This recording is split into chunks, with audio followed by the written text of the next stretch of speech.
गम न पास। जय हो जय। पल पल पहाड़ नियन लागे समय। ओहो, अच्छा थोड़ा सा आगे आ जाइए, कैमरा को जियरा रहे लाए पिया।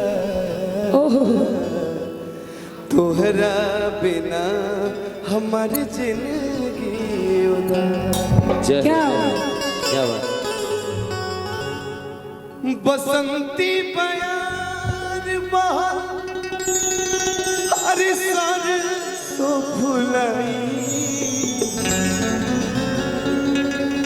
बसंती प्यार बहार सर सो फुलाई।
और जितेंद्र भैया इसी में एक भाव इसी संगीत में ही है हम लोगों के मिथिला का गीत जिसे कि कुंज बिहारी मिश्रा जी मतलब चाचा जी गाए हैं।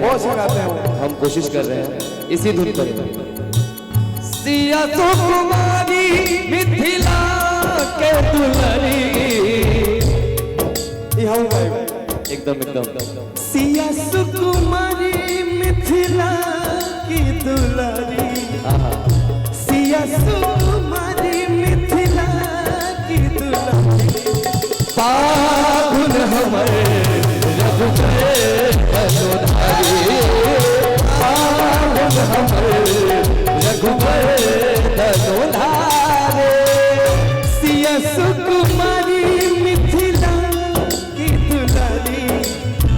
सिया सुकुमारी मिथिला की दुलारी। पागुन हमर रघुबर धनुधारी। पागुन हमर रघुबर धनुधारी।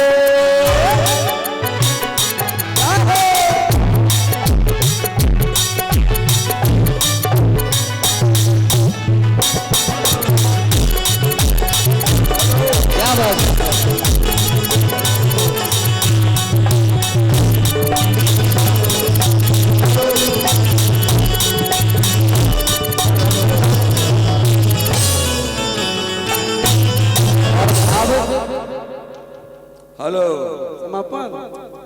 अब सर 2 मिनट बिल्कुल। अब हम चाहेंगे महानायक वीर लोरिक